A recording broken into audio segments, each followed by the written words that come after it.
तो चलिए आज की इस वीडियो को हम शुरू करते हैं।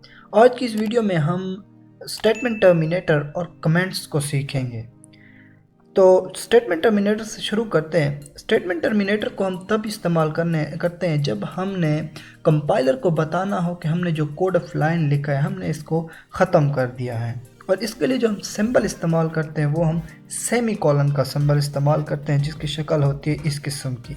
ये हमारे पास सेमी कॉलन सिंबल है और हम इसी को इस्तेमाल करते हैं और इसी को कहते हैं स्टेटमेंट टर्मिनेटर।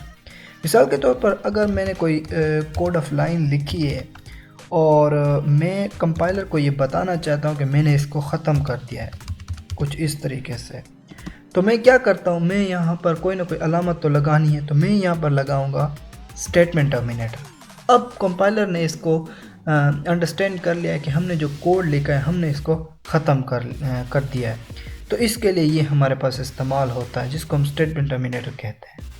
अब हम चलते हैं अपने अगले टॉपिक की तरफ जो हमारे पास आ जाता है कमेंट्स।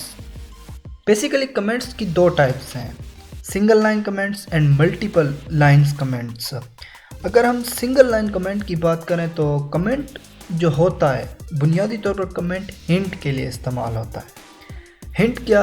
हिंट जब हम कोई कॉम्प्लेक्स कोड लिख रहे होते हैं तो हमें वहाँ पर हिंट की ज़रूरत पड़ती है कि ये कोड किस चीज़ के रिलेटेड हैं, तब हम कमेंट्स का इस्तेमाल करते हैं। अब सिंगल लाइन कमेंट्स की हम बात कर रहे थे, तो सिंगल लाइन कमेंट पे हम एक ही लाइन में जो कोई भी बात है वो लिख सकते हैं और इसके लिए जो हम सिंबल इस्तेमाल करते हैं वो हम करते हैं डबल बैक स्लैश का, यानी इस सिंबल का इस्तेमाल करते हैं। अब हम इस लाइन में जो कुछ भी लिखेंगे वो as a comment compiler understand करेगा और इसको वो ना ही डिस्प्ले करेगा और ना ही रीड करेगा। ये जस्ट रिलेट कर रहा होता है किस चीज़ को, यूज़र के हवाले से, कि यूज़र के लिए ये हेल्प करेगा कि यूज़र इसको फिर आसानी से समझेगा कि हाँ जो ये हमने कोड लिखा है ये इस चीज़ के रिलेटेड है।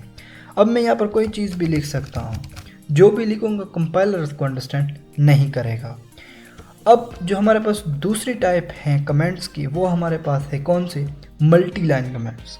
मल्टी लाइन नाम से ही ज़ाहिर है, अगर हमने कोई कमेंट लिखना हो जो 2 और मोर लाइंस पर कंसिस्ट कर रहा हो तब हम मल्टी लाइन कमेंट का इस्तेमाल करते हैं।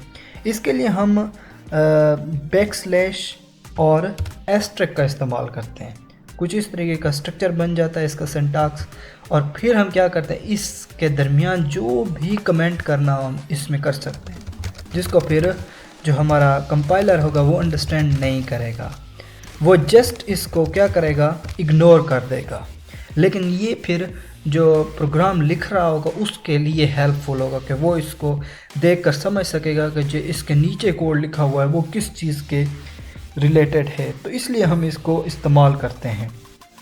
अब अगर मैं कोई एग्जांपल लूँ कि हम इसको किस तरह इस्तेमाल करेंगे, तो देख सकते हैं अगर मैं कोई इनपुट ले रहा हूँ यूज़र से, तो मैं क्या करता हूँ, तो मैं यहाँ पर लिख सकता हूँ कि कोड से पहले कि मैंने यहाँ पर सिंगल लाइन कमेंट का इस्तेमाल किया है कि टेकिंग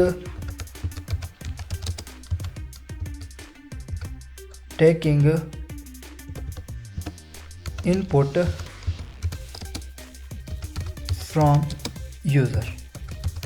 तो ये मेरा क्या हो गया, सिंगल लाइन कमेंट। अब मैं नीचे कोड भी लिख सकता हूँ सीन, और ये मेरा, तो ये हो गया हमारे पास इसका एक बेसिक सा एग्जांपल। मैं उम्मीद करता हूँ कि आज की हमारी ये वीडियो आपको अच्छी लगी होगी। तो मिलते हैं इसी तरह के किसी और मज़ेदार वीडियो में, तब तक के लिए अपना ख्याल रखिए। शुक्रिया।